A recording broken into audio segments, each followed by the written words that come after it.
इस वीडियो में हम आपको बताने जा रहे हैं प्रश्नावली 1.1 का ऑल क्वेश्चन, यानी ऑल क्वेश्चन का मैंने सॉल्यूशन कर दिया है और इससे आगे जितने भी चैप्टर हैं उन सभी को मैंने समाप्त कर दिया है। आप लोग डिस्क्रिप्शन बॉक्स में यार जा करके चेक कर लेना। तो फिलहाल अभी मैं ख़त्म करने जा रहा हूँ प्रश्नावली 1.1 को फिनिश। ठीक है, तो आइए एक एक क्वेश्चन लेते हैं और सॉल्व करते हैं बिल्कुल शानदार तरीके से। तो चलिए शुरू करते हैं। सबसे पहले हम क्वेश्चन को ही पढ़ लेते हैं। क्वेश्चन हमारे पास है पहला कि निम्नलिखित संख्याओं का HCF ज्ञात करने के लिए यूक्लिड विभाजन एल्गोरिथम का प्रयोग कीजिए। ठीक है, तो यूक्लिड विभाजन एल्गोरिथम कह लो या यूक्लिड विभाजन प्रमेयिका कह लो, दोनों एक ही बात है। उसका प्रयोग करके हमें इन सभी का HCF ज्ञात कर लेना है। तो जैसा कि देख सकते हैं कि पहला में 3 क्वेश्चन दिए गए हैं और तीनों को हम बेहतरीन तरीके से समझेंगे और मैं यकीन के साथ कहता हूँ ये वीडियो देखने के बाद कहीं और भटकने की जरूरत नहीं पड़ेगी। ठीक है ना, आप हमारे पास आ चुके हैं। चलिए, पहला क्वेश्चन कहता है कि 135 और 225 का हमें HCF ज्ञात करना है। ये रंग वगैरह पेंट उंट है, इस पर मत जाना, और मेरी साली पेंट कर दी है, ठीक है ना, इसलिए टेंशन मत लेना तुम लोग। चलिए स्टार्ट करते हैं। तो जो सबसे बड़ा है, याद रखना इन दोनों में, पहला में देखिए जो सबसे बड़ी संख्या है उसको A मानेंगे। तो बड़ी संख्या इसमें कौन है? 225 है, इसको हम A मानेंगे। तो हम यहाँ पे लिखेंगे A बराबर 225 और जो छोटा है उसको B मानेंगे। तो छोटी संख्या हमारे पास 135 है, उसको हम B मानेंगे। तो ये हो जाएगा 135। आपको समझ में आएगा A और B ये सब क्या है, हम आपको समझाएंगे ना, चिंता क्या करते हैं। तो ये मैंने मान लिया। अब हमको निकालना है यूक्लिड एल्गोरिथम से। ठीक है, तो इसी से हम निकालेंगे। यहाँ पे लिख लेना हल। ठीक है, पहला काम सॉल्व कर रहे हैं। ओके, तो यूक्लिड विभाजन प्रमेयिका से, क्या प्रमेयिका, दोनों एक ही बात है, एल्गोरिथम कह लो या प्रमेयिका कह लो। तो यूक्लिड विभाजन प्रमेयिका बराबर जो फॉर्मूला होता है वो होता है A बराबर BQ और प्लस में R। ठीक है, ये होता है। A क्या होता है, समझो ये A भाज्य है। आप जानते हैं ना कि भाज्य बराबर क्या होता है? तो भाज्य बराबर होता है भाजक गुने, तो B हो गया भाजक, Q हमारे पास क्या है? भागफल अब प्लस में R क्या है? शेषफल। क्या है भाई? शेषफल है। तो R हो गया शेषफल, Q हो गया भागफल, B हो गया भाजक, A हो गया भाज्य। इसी पर तो निकालना है। कौन सी बड़ी बात है, बड़ा सिंपल है। चलिए, यानी A की वैल्यू हमारे पास 225 है, तो हम लिखेंगे 225। तो हम 225 लिख दिए। हाँ, तो 225 बराबर भाजक यानी B के जगह पे, तो B की वैल्यू क्या है? 135। तो हम लिखेंगे 135 गुने में भागफल और शेषफल हमको प्राप्त करना है ना, कि क्या होगा। कोई दिक्कत नहीं, बड़ा सिंपल सा है भाई। हम देखो, ये भाजक है, ये भाज्य है, यानी भाजक 135 और भाज्य है 225। तो 135 से 225 में भाग देंगे तो भागफल और शेषफल दोनों आ जाएंगे। तो आइए हम इधर हम क्या करते हैं, भाग देते हैं। 135 से भाग देंगे किस में? देखो, इस साइड वाले इस साइड में भाग देते हैं। ठीक है, तो 225 में हम भाग देते हैं। ठीक है, यानी भाजक से हम भाज्य में भाग दे रहे हैं। चलिए, यही नियम है, इसी करना, कोई दिक्कत नहीं है। तो 135 दूना 270 ज़्यादा हो जाएगा। 135 एकम लगेगा तो ये हो जाएगा 135, घटा देंगे तो ये 0, ये हासिल लेंगे तो 12, ये 9 3 12, 9 ये एक में से गया तो 0, मतलब 90 आ गया। तो R आ गया 90 और Q हो गया 1 से, भागफल Q और शेषफल 90। तो यहाँ पे रखेंगे कि भागफल कितना आया? 1 आया, तो हम लिखेंगे 1 और प्लस शेषफल कितना आया? 90 आया, तो 90 लिखेंगे। और ऐसी प्रक्रिया कब तक करनी है? जब तक शेषफल 0 ना आ जाए तब तक करते रहना है। ठीक है, ओके, आइए आगे बढ़ते हैं। अब क्या करेंगे? 135 है ना, इसको इधर ले आएंगे। 135 बराबर 90 शेषफल है ना, इसको यहाँ पे रखेंगे। ठीक है, तो हमारे पास हो गया भाजक 90 और भाज्य हो गया 135। अब 90 से 135 में हम भाग देंगे। चलिए हम भाग देते हैं। 90 से हम 135 में भाग देंगे। ठीक है, तो क्या दिक्कत है? कोई दिक्कत नहीं भैया। 90 दूना ज़्यादा हो जाएगा ना, 180। तो 90 एकम 90 घटा देंगे तो कितना हो जाएगा? ये हो जाएगा भैया 5 9 4 13, है ना। तो यहाँ पे देख लो 45 हो गया। कितना हो गया? 45 हो गया। तो हमारे पास जो शेषफल आ गया 45 और क्यू आ गया 1। चलिए पुट करते हैं। तो क्यू के जगह पे हम रखेंगे 1 यानी भागफल, अब प्लस में शेषफल के जगह पे रखेंगे 45 आ गया। अब हम वही बात क्या करेंगे, 90 को इस साइड लाएंगे भाज्य के जगह पे, और शेषफल को क्या है भाजक की तरफ ले आएंगे 45। अब 45 से 90 में भाग देंगे, फिर क्या करेंगे भैया 45 से हम भाग देंगे किस में, तो 90 में। चलिए भाग 45 गुना 90 घटा देंगे तो क्या होगा 0। तो आर आ गया 0, मतलब भागफल हो गया 2। ठीक है, भागफल हमारे पास 1 है ना, तो 2 है तो हम 2 लिखेंगे, और शेषफल कितना 0 तो 0। अब देखिए 0 आ गया ना, तो समझिए हमारा आंसर आ गया ना 0। अब हल करने की कोई ज़रूरत नहीं। अब हम क्या करेंगे, काउंटिंग करेंगे। तीसरा नंबर पे जो संख्या आएगा वही आंसर, 1 2 3। तीसरा नंबर पे 45 आ गया, तो हम कह सकते हैं कि अतः HCF बराबर कितना हो गया भैया 45। इन दोनों संख्या का 135 और 225 का कितना हो गया, तो HCF 45। ये हमारे पास आंसर हो गया। आइए अब हम दूसरा प्रश्न लेते हैं। तो इसको हम क्या करेंगे, फिलहाल मिटा देंगे। ओके, तो आप लोग क्या करना है, स्क्रीनशॉट मार लेना। ओके, आइए अब दूसरा हमारे पास है। तो जो बड़ा है उसको हम A मानेंगे, जो छोटा है उसको B मानेंगे। तो बड़ा हमारे पास है 38,220, तो बड़ी संख्या को हम A मान लेंगे। तो हमारे पास A बराबर हो जाएगा कितना 38,220, कॉमा B हमारे पास 196, तो 196। अब वही यूक्लिड विभाजन प्रमेयिका से निकालेंगे। ठीक है, हल ये दूसरा हम सॉल्व कर रहे हैं। ओके, तो यूक्लिड विभाजन प्रमेयिका से कोई दिक्कत नहीं। यूक्लिड विभाजन प्रमेयिका से तो यूक्लिड विभाजन प्रमेयिका बराबर जो फॉर्मूला होता है वो A बराबर BQ प्लस में R, ऐसे भी A लिख देते हैं, कोई दिक्कत नहीं है। ओके, तो A की वैल्यू हमारे पास कितना है 38,220 बराबर B की वैल्यू कितना है 196, और गुने में Q है तो Q रहने दो, और प्लस में R है तो R रहने दो, क्योंकि दोनों की वैल्यू हमको ज्ञात करनी है। कोई दिक्कत नहीं। 196 से 38,220 में हम क्या करेंगे, भाग देंगे। क्या करेंगे भैया, भाग देंगे। तो आइए हम भाग देते हैं 196 से भाग देते हैं कितना में 38,220। चलिए भाग देना स्टार्ट करते हैं। चलिए अब हम क्या करेंगे, 196 का घात पढ़ेंगे तो 196 एकम 196 दूना पढ़ेंगे तो ज़्यादा हो जाएगा 382 से, है ना। तो हमारे पास 196 हो गया। अब 196 का हम 196 घटा देंगे तो हासिल देंगे 12 में से 6 जाएगा तो कितना बचेगा 6। अब ये बचा कितना 7, हासिल देंगे इधर तो 17 में से 9 जाएगा तो 8 9 17 8। ये बचा कितना, ये बच गया भैया हमारे पास 2 में से गया तो 186। अब ये 2 है ना, 2 को यहाँ उतार लेंगे तो 1862 हो जाएगा, है कि नहीं। अब 196 नमा लग जाएगा तो 9 6 54 के 4 हासिल गया 5, 9 नमा 81, 81 5 86 के 6 हासिल गया 8, 9 कम 9 9 8 कितना हो गया 17। तो ये हमारे पास 17 हो गया। अब ये देखो 6 है ना, 1 निकालो कैरी लो तो इसमें जाएगा 12 में से 4 तो 8 4 8 होगा। ये बचा कितना 5, हासिल देंगे तो ये हो जाएगा कितना 15। कितना हो जाएगा भाई 15। अब 15 में से 6 तो 9, ठीक है 9 6 15 9 बचेगा। ये बचा कितना भैया, ये बच गया 7 में 7 गया तो 0, 1 में से 1 गया तो क्या 0 कट गया तो 98। अब ये 0 बचा, 0 उतार लेंगे 196 पंचे लग जाएगा, 6 पंचे 30 के 0 हासिल 3, 9 पचे 45 और 3 48 के 8 हासिल गया 4, 5 के 5 5 4 9।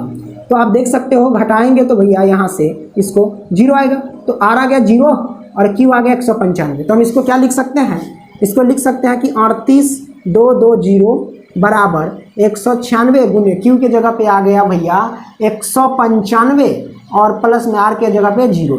तो R जब ये 0 आ गया तो समझो अब आगे सॉल्व करने की जरूरत नहीं है।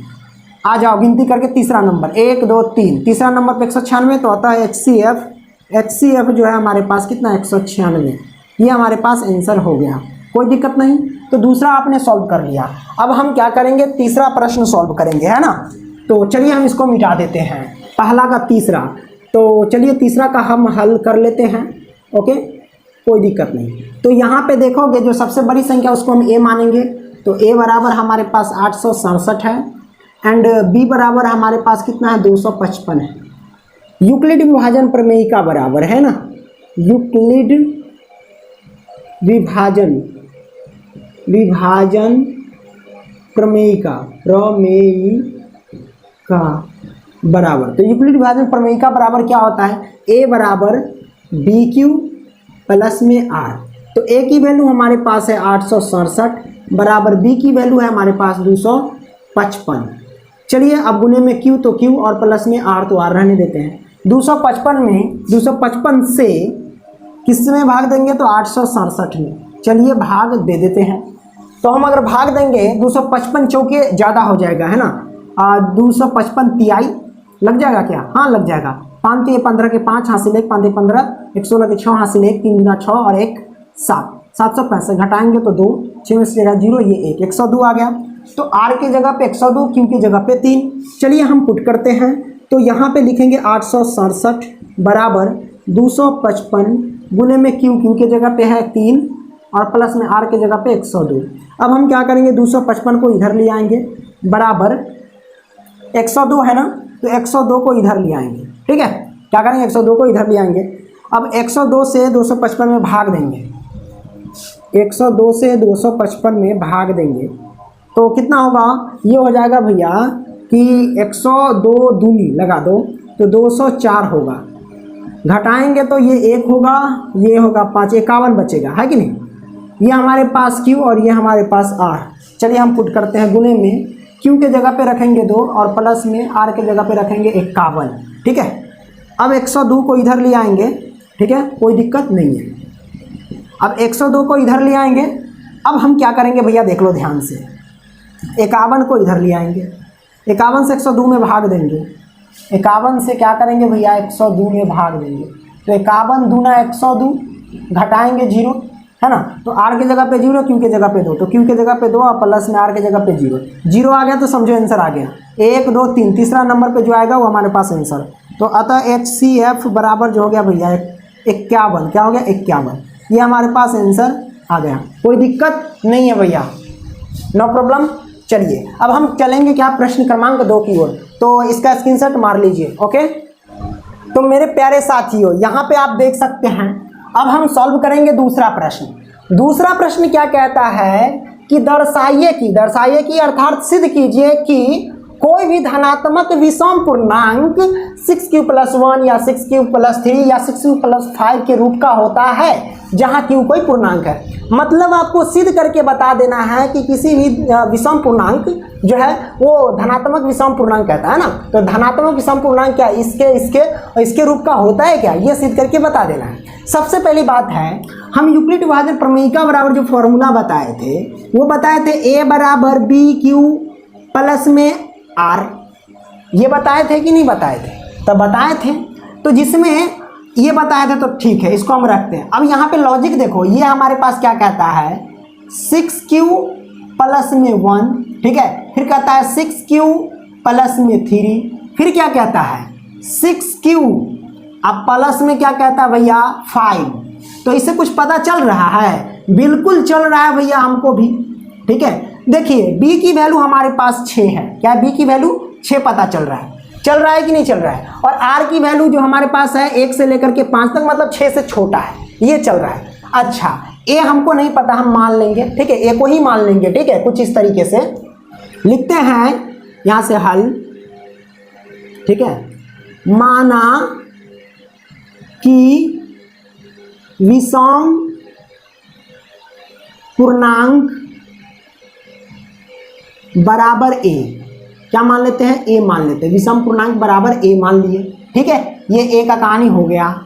और भाजक अर्थात b, क्या है अर्थात b बराबर हमारे पास क्या है 6 है कि नहीं, b बराबर b हमारे पास भाजक होता है, आपको पता था ना, a भाज्य बराबर भाजक गुने भागफल प्लस शेष, r होता है शेषफल की होता है क्या हमारे पास भागफल, ठीक है। तो भाजक यानी b बराबर हमारे पास 6 हो गया, हमने विषम पूर्णांक a मान लिया, ठीक है। अब r की बात आती है, तो आपसे अगर कोई भी पूछे कि r का मान हमेशा क्या भाजक से बड़ा होगा या छोटा होगा, तो हम कह सकते हैं अरे भैया कभी भी भाजक से r का मान छोटा होता है, यानी शेषफल छोटा ही होता है। जैसे मान लो कि a कोई भाज्य है और इसमें हम भाजक से क्या करते हैं, भाग देते हैं, चलो भाजक 6 है, तो इसका जो शेषफल आएगा ना वो हमेशा 6 से छोटा ही आएगा, बड़ा नहीं आ सकता है। तो शेषफल हमेशा छोटा रहेगा 6 से, यानी 1 से लेकर के 5 तक या 0 कह सकते हो। तो 6 से छोटा कौन कौन आ सकता है, तो यहाँ पे शेषफल, शेष यानी r बराबर, ठीक है, क्या हो सकता है 0, 1, 2, 3, 4, 5, 6 से छोटा होगा, ये सारे के सारे ये हो सकता है। ठीक है, इतना आपने समझ लिया। अब आइए हम मेन मुद्दे पर चलते हैं। हम लिखते हैं यूक्लिड विभाजन प्रमेयिका बराबर यूक्लिड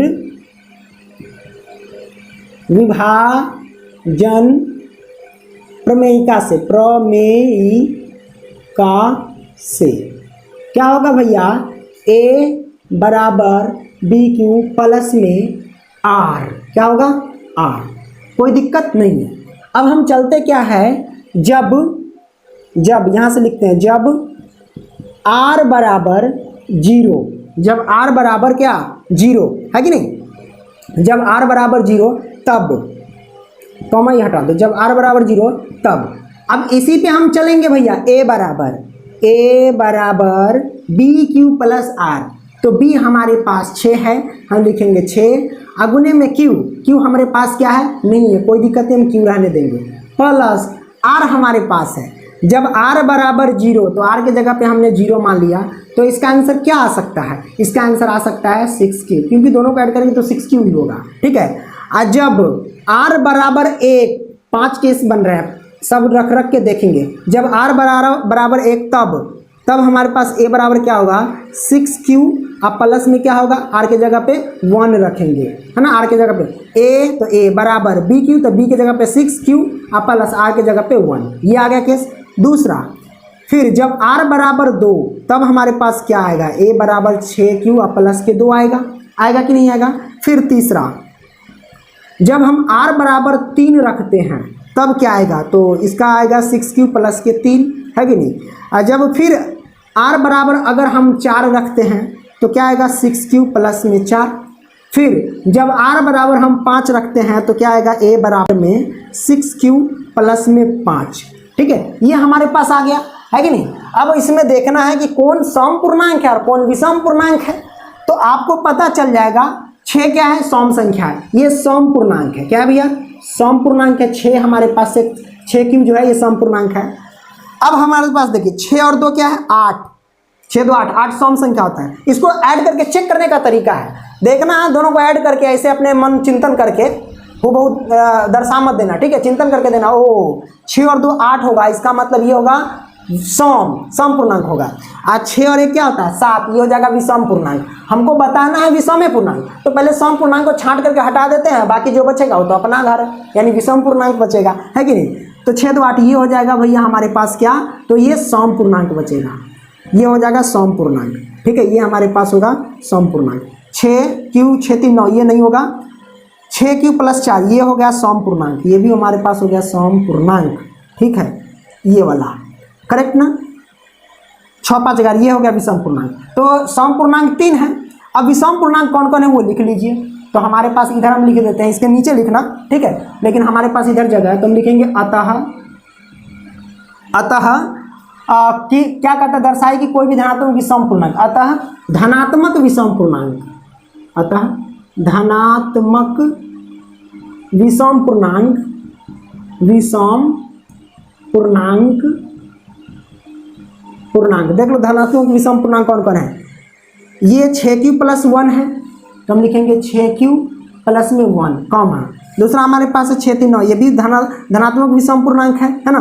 तो 6q प्लस के 3 और 6q प्लस में 3 कॉमा, यहाँ पे देख सकते हैं 6q प्लस के 5, तो हमारे पास 6q प्लस के 5 होगा, लिख देंगे। अतः धनात्मक विषम पूर्णांक इतना होगा। तो यही तो सिद्ध करना था, 6q plus 1 6q plus 3 6q plus 5 हमारे पास आंसर आ चुका है, यानी सिद्ध हुआ। ठीक है, इससे हमारे पास क्या हो गया, सिद्ध हो गया। तो भैया आप चाहो तो स्क्रीनशॉट मार सकते हो, इसी तरीके से आप सॉल्व कर सकते हो। चलिए अब हम क्या करते हैं, तीसरा प्रश्न लेते हैं। आइए अब हम सॉल्व करते हैं तीसरा प्रश्न, ठीक है। तो चलिए हम शुरू करते हैं, तीसरा प्रश्न को ही पढ़ लेते हैं। ओके, तीसरा प्रश्न कहता है कि किसी परेड में 616 सदस्यों वाली एक सेना आर्मी की टुकड़ी को 32 सदस्यों वाले एक आर्मी बैंड के पीछे मार्च करना है। दोनों समूहों को समान संख्या वाले स्तंभों में मार्च करना है। उन स्तंभों की अधिकतम संख्या क्या है जिसमें वे मार्च कर सकते हैं। भैया अधिकतम संख्या का रही, देखो जब भी इस टाइप के क्वेश्चन दिए रहे और अधिकतम संख्या कहे तो याद रखना कि उसका HCF कह रहा है ज्ञात करने के लिए, और न्यूनतम संख्या कहे तो समझ जाना उसका LCM ज्ञात करना है, ठीक है। तो इसमें कहता है कि अधिकतम संख्या क्या है जिसमें वे मार्च कर सकते हैं, तो अधिकतम संख्या बता रहा है तो इसका मतलब हमको HCF ज्ञात करना है। तो दो संख्या होनी चाहिए, तो हाँ है, इसमें दिया गया कि किसी परेड में 616 सदस्य हैं, तो हमारे पास एक संख्या है 616, ठीक है, और दूसरी संख्या हमारे पास है 32, क्या है 32, ओके।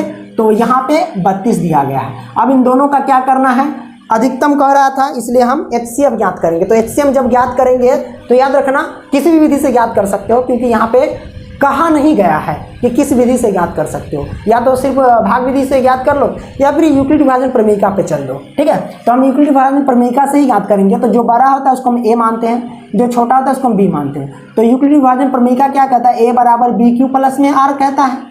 तो A की वैल्यू 616 होगा बराबर B की वैल्यू 32 होगा, गुने में Q और प्लस में R हो जाएगा, है कि नहीं। अब हम क्या करेंगे भैया, देख लो 32 से हम भाग देंगे, 32 से भाग देंगे 616 में तो कितना होगा, तो 32 से कम 32 घटा देंगे तो ये हो जाएगा 9 2 11, यानी हासिल में तो 11 11 में 9, ये बचा 4, 4 में से 3 जाएगा, है ना, सॉरी 5, ये बचा 5, 5 में से 3 जाएगा तो ये बचेगा 2, ओके।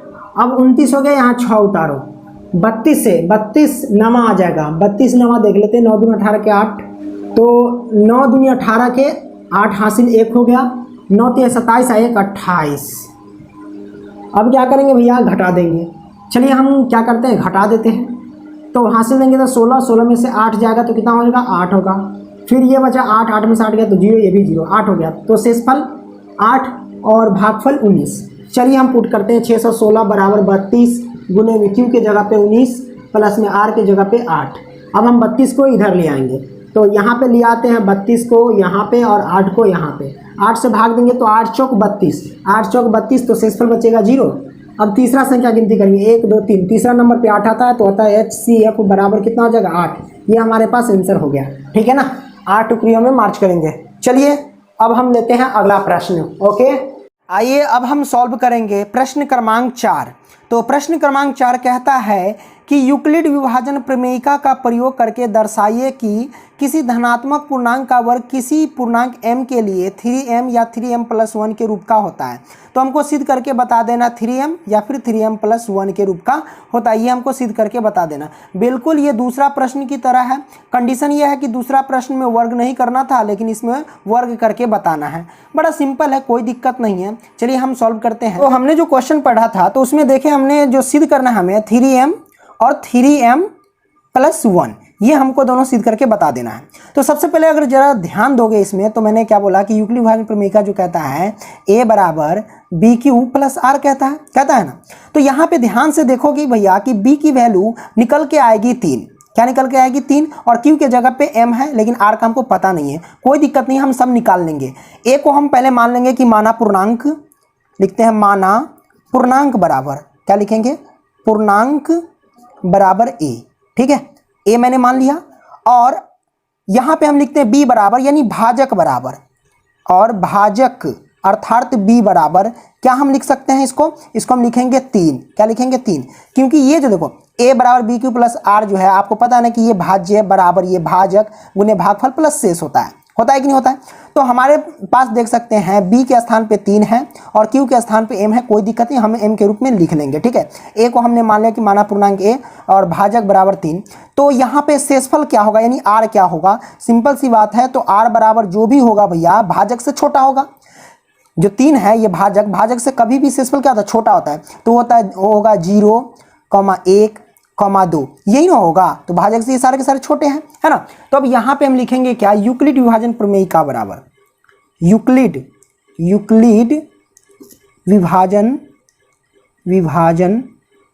विभाजन प्रमेयिका से प्रमेयिका से। ठीक है, तो यूक्लिड विभाजन प्रमेयिका से अब हम चलेंगे, तो यहां पे लिखते हैं इसका फॉर्मूला a बराबर बी क्यू प्लस में r। तो यूक्लिड विभाजन प्रमेयिका बराबर a बराबर बी क्यू प्लस r। चलिए हम पुट करते हैं। तो यहाँ पे ध्यान रखना कि r का कंडीशन अलग अलग लेंगे, क्योंकि हमको 3m या 3m+1 सिद्ध करके बताना है ना। तो हम यहाँ पे क्या करेंगे कि चलो जब r बराबर 0, क्या लिखेंगे, एक बार 0 लेकर के चलते हैं। जब r बराबर 0 तब लिखते हैं क्या होगा, देखते हैं। जब r बराबर 0 तब हमारे पास जो फॉर्मूला है a बराबर बी क्यू, तो b के जगह पे क्या है 3, तो 3, q तो q, और प्लस r के स्थान पे क्या है, r के स्थान पे मैंने माना 0, तो हमने 0 लिखा। ठीक है, कोई दिक्कत नहीं है। अब यहाँ से हम क्या कर सकते हैं, a बराबर 3q और 0 को जो ऐड करेंगे तो 3q ही होगा कि नहीं होगा। अब यहाँ से क्या करेंगे, क्योंकि कंडीशन क्वेश्चन में कहता है वर्ग करके, ठीक है, तो वर्ग हम करेंगे, तो दोनों तरफ हम क्या कर देंगे, वर्ग कर देते हैं। तो चलिए इसका भी वर्ग और इसका भी वर्ग, तो यहाँ पे लिख दो दोनों तरफ वर्ग करने पर।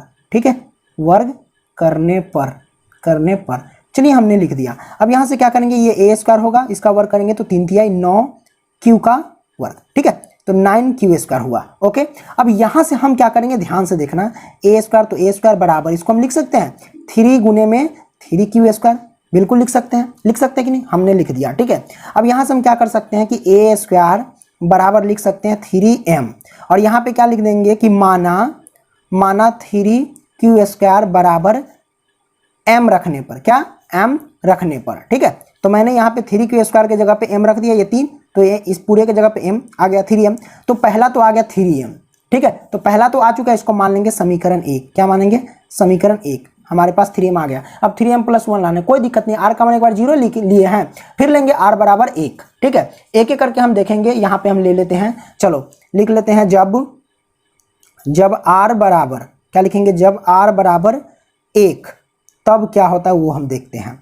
तब तो फॉर्मूला वही यूक्लिड विभाजन प्रमेयिका बराबर a बराबर क्या होता है, बी क्यू प्लस में r। तो हम पुट करते हैं, a तो a बराबर b के जगह पे 3 है, और गुने में q तो q, और प्लस r के जगह पे 1 रखना है, तो हम 1 रख दिए। तो यहाँ से लिख सकते हैं a बराबर 3q और प्लस में 1। अब हम क्या करेंगे, दोनों तरफ वर्ग करने पर, क्योंकि कंडीशन क्वेश्चन में भी कहता है वर्ग करने पर, है कि नहीं, तो हम इसका क्या करेंगे, धनात्मक पूर्णांक का वर्ग कर देंगे। तो चलिए हम इसका वर्ग कर देते हैं। ठीक है, तो ये वर्ग मैंने कर दिया। अब ये हो गया a² बराबर, इसको हम क्या लिख सकते हैं, a प्लस बी का होल स्क्वायर क्या होता है, a² plus 2ab plus b² होता है कि नहीं। तो हम इसको क्या करेंगे, a² करेंगे, a² यानी 3q का होल स्क्वायर। ठीक है, प्लस 2ab, तो 2 गुने a हमारे पास 3q है, और गुने b हमारे पास 1 है, तो 1 लिख देंगे। 2ab पर a प्लस बी का होल स्क्वायर पे तोड़ रहा है। ठीक है, आप प्लस b² तो यानी 1 का स्क्वायर करेंगे। तो इसको क्या लिख सकते हैं, a² बराबर 3 तिहाई 9q², और प्लस में 3 दूना 6q, और प्लस में 1 का वर्ग करेंगे तो 1 होगा। अच्छा, इसको हम ऐसे लिख सकते हैं, ये हमारे पास a² तो a² बराबर, इसको क्या लिख सकते हैं, इसको तो ऐसे कर देते हैं कि इसमें कॉमन ले लेते हैं। ठीक है, 3 कॉमन लेंगे तो हमारे पास होगा 3q² प्लस में 3 दूना 6, ये 2q बचेगा, और ये प्लस में 1 को हम साइड कर दिए। इन दोनों में क्या कर दिए, 3 कॉमन ले लिए। 3 कॉमन लेने का मतलब 3 से सभी में भाग देंगे, जो भागफल आता है वही हम लिखते हैं, ये याद रखना। ठीक है, तो ये हमारे पास आ गया। अब यहाँ से हम इसको क्या कर सकते हैं, इसको हम कर सकते हैं भैया 3 तो 3 पूरे के जगह पे 3q² प्लस 2q के जगह पे m रख देते हैं। तो यहाँ m हो गया, प्लस में ये 1 तो 1। यहाँ पे हम लिख देंगे कि माना 3q² प्लस में 2q बराबर m रखने पर। ठीक है, तो मैंने रख दिया, तो ये हमारे पास आ गया। ये हमारे पास समीकरण क्या हो गया, 2 हो गया। ठीक है, इसको समीकरण 2 मान लिए। तो यही तो सिद्ध करना, 3m या 3m+1, यही हमको सिद्ध करना था। तो हम डायरेक्ट यहाँ लिख सकते हैं, आगे भी रख सकते हैं। जब r बराबर 1 रखे हैं ना, अब फिर r बराबर 2 भी रखेंगे तो यही आएगा, 3m+1 ही आएगा, याद रखना। ठीक है, तो हम इसको लिख सकते हैं कि समीकरण 1 तथा समीकरण 2 से, समीकरण 1 तथा समीकरण 2 से ठीक है, क्या पता चला कि किसी भी स्पष्ट होता है ऐसे कि समीकरण 1 तथा समीकरण 2 से स्पष्ट होता है कि किसी भी धनात्मक पूर्णांक का वर्ग, ठीक है, किसी भी धनात्मक पूर्णांक का वर्ग क्या भैया, किसी भी धनात्मक पूर्णांक का वर्ग ये रूप का होगा 3m, 3m + 1 के रूप का होता है। ठीक है, ये हमारे पास आंसर आ गया। तो आपने ये सिद्ध कर लिया। ठीक है, तो ये कैमा नंबर क्वेश्चन था, तो ये चौथा सवाल था। ठीक है, तो चौथा क्वेश्चन को आपने बड़े ही इजीली सॉल्व कर लिया। आइए अब हम सॉल्व करते हैं भैया पांचवा, जो कि लास्ट सवाल है। बिल्कुल इसी तरह बनेगा। ठीक है, इसमें वर्ग है ना, उसमें घन कहेगा करने के लिए, बिल्कुल इसी तरीके से। ठीक है, चलिए हम उसको सॉल्व कर लेते हैं। आइए अब हम सॉल्व करते हैं प्रश्न क्रमांक 5। तो प्रश्न क्रमांक 5 कहता है कि यूक्लिड विभाजन प्रमेयिका का प्रयोग करके दर्शाइए कि किसी भी धनात्मक पूर्णांक का घन। अब इसमें घन कह रहा है, उस क्वेश्चन में क्या कह रहा था, वर्ग कह रहा था ना, तो यहाँ पे कह रहा है घन। कोई दिक्कत नहीं है, हम घन करेंगे। तो घन कहता है कि 9m, 9m + 1 या 9m + 8 के रूप का होता है। तो अच्छा, यहाँ पे देखोगे 9m, 9m + 1 और 9m + 8 ये लाना है। तो भैया यहाँ पे 9m जो कह रहा है, इसका मतलब b के जगह पे 9 रखोगे। तो अगर b के जगह पे, b बोले तो भाजक के जगह पे अगर 9 रख करके हम बनाएंगे तो काफ़ी लंबा चला जाएगा, है ना। तो इसके लिए हम क्या करेंगे, b के जगह पे 9 नहीं, हम 3 रख करके बनाएंगे तो आसान हो जाएगा। ठीक है, देखो कैसे बनाते हैं, बिल्कुल दूसरा प्रश्न की तरह ही बनाएंगे, बस उसमें क्या करते थे, वर्ग करते थे, इसमें हम घन कर लेंगे। ठीक है, तो हमको जो सिद्ध करना है भैया, वो क्या करना है, 9m, 9m + 1 और फिर उसके बाद 9m + 8, ये हमको सिद्ध करना है कि नहीं। तो यूक्लिड विभाजन प्रमेयिका बराबर तो आपको पता ही है क्या होता है, a = bq + r, ये होता है कि ना। तो देखो अगर b के जगह पे 9 रखेंगे तो थोड़ा लंबा जाएगा, है ना, और थोड़ा परेशानी होगी। तो हम क्या करेंगे, हम डायरेक्ट b के जगह पे 3 मान करके हल करते हैं इसको। ठीक है, तो हम पहले तो पूर्णांक मान लेते हैं कि माना, प्रश्न क्रमांक 5 सॉल्व कर रहे हैं। ठीक है, माना पूर्णांक बराबर क्या हो जाएगा, हम मान लेते हैं यहाँ पे a मान लेते हैं। ठीक है, और तो यहाँ पे भाजक मान लेते हैं। भाजक हमारे पास क्या होगा, यानी b क्या होगा, b हमारे पास देखो 9 रख करके भी बना सकते हो, कोई दिक्कत नहीं है, हम यहाँ पे 3 रख के बना रहे हैं। ठीक है, तो चलिए हम 3 रख दिए। तो r हमारे पास क्या होगा, 3 से छोटा होगा, यानी 0, 1, 2 ये होगा, है कि नहीं। अब हम क्या करेंगे, डायरेक्ट यूक्लिड विभाजन प्रमेयिका बराबर से चलेंगे। तो यहाँ पे लिखते हैं यूक्लिड विभाजन प्रमेयिका से, तो यूक्लिड विभाजन प्रमेयिका बराबर क्या होता है भैया, a = bq + में r होता है कि नहीं। तो हम यहाँ पे देखेंगे सबसे पहले कि जब मान लेते हैं कि r बराबर क्या मान लें, 0, तब हमारे पास क्या हो रहा है वो देखते हैं।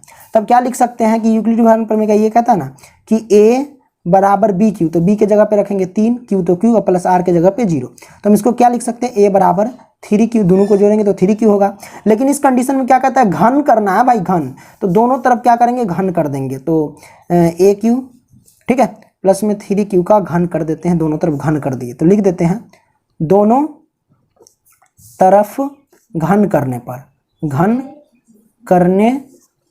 हमने लिख दिया, दोनों तरफ घन करने पर। अब उसके बाद यहाँ से हम क्या करेंगे, बहुत आसान है। क्या करते हैं भाई, यहाँ से लिखेंगे aq बराबर, सबको 3 बार गुना करेंगे, 3 3 9 27 q का घन होगा। ठीक है, ये हमारे पास आ गया। अब इसको हम क्या लिख सकते हैं, इसको हम बड़े आसानी से लिख सकते हैं कि 9 गुने में 9 × 9 गुने 3q का घन, ऐसे लिख सकते हैं, क्योंकि 9 × 27 उतना ही आएगा। ठीक है, तो aq बराबर हम डायरेक्ट लिखेंगे 9 और 3aq के जगह पे m मान लेंगे। तो यहाँ पे हम m लिख सकते हैं, यहाँ पे लिख दो कि माना क्या लिखेंगे, माना 3q, है ना, 3q का क्यूब जो है बराबर हम क्या रख दिए, m रखने पर। क्या रखें भैया, m रखने पर रख दिए, तो ये हमारे पास आ गया। तो पहला जो है ना हमारे पास सिद्ध हो चुका है, पहला तो आ गया 9m, हमको 2 और सिद्ध करना, 9m + 1, 9m + 8।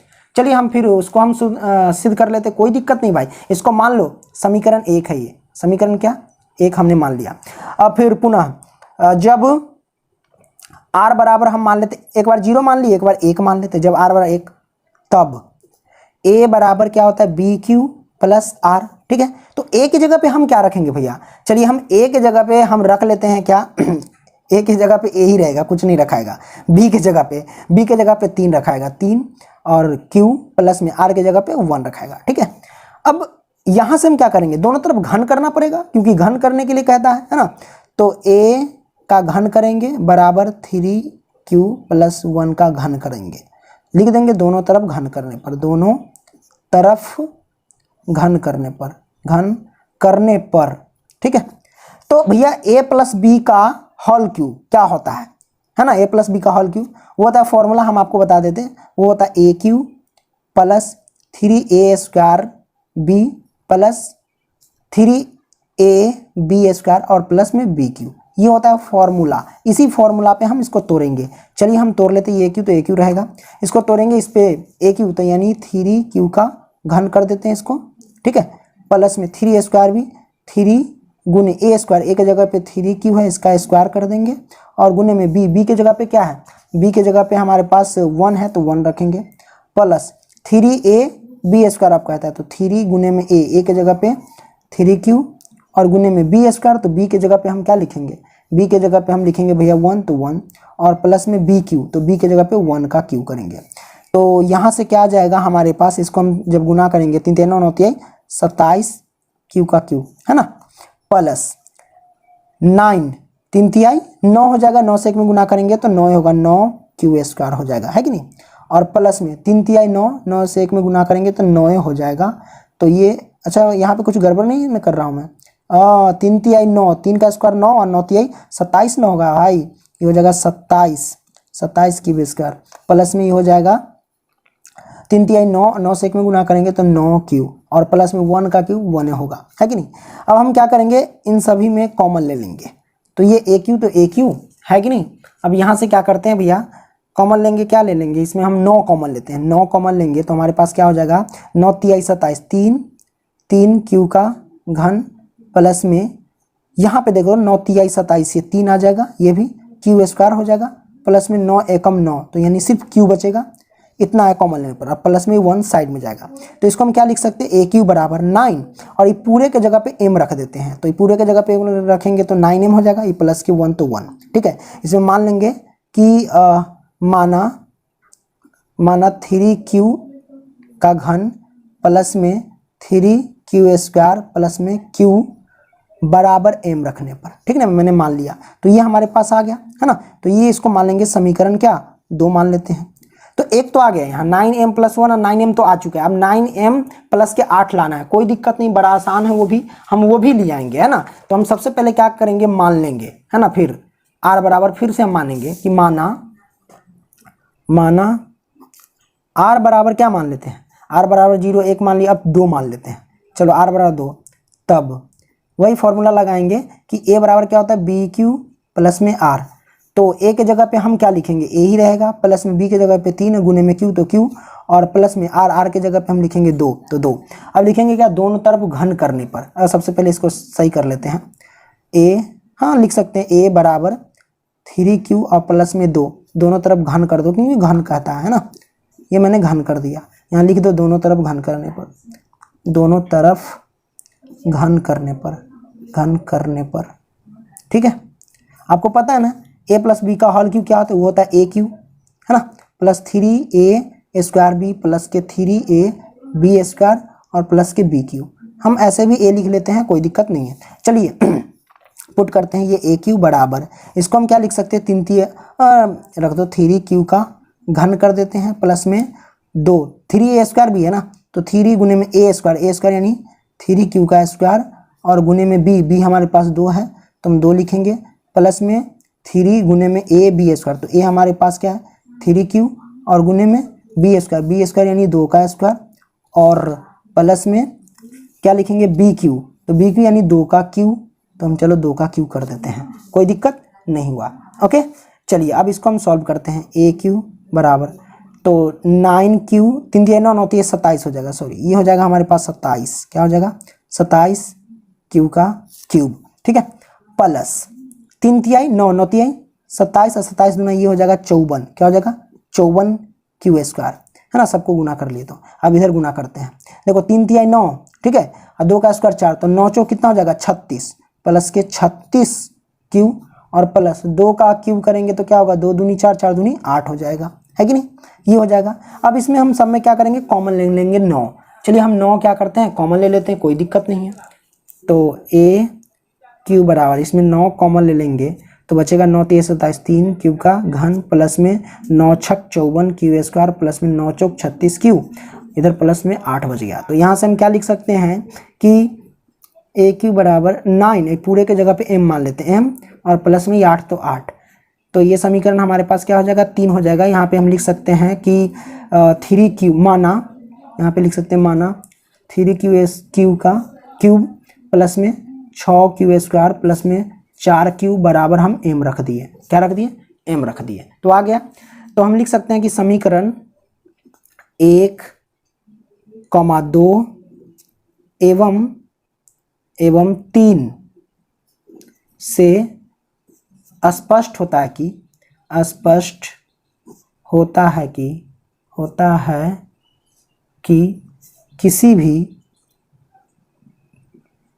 किसी धनात्मक पूर्णांक का वर्ग जो है वो किसके रूप का होगा भैया, वो होगा 9m, 9m प्लस के 1 और 9m प्लस 8 के रूप का होगा। ठीक है, ये आपने देख लिया। शुरू से देख लो भैया, ये शुरुआती है इसका, है कि नहीं, और ये इसका दूसरा है, और ये हमारे पास तीसरा इक्वेशन है।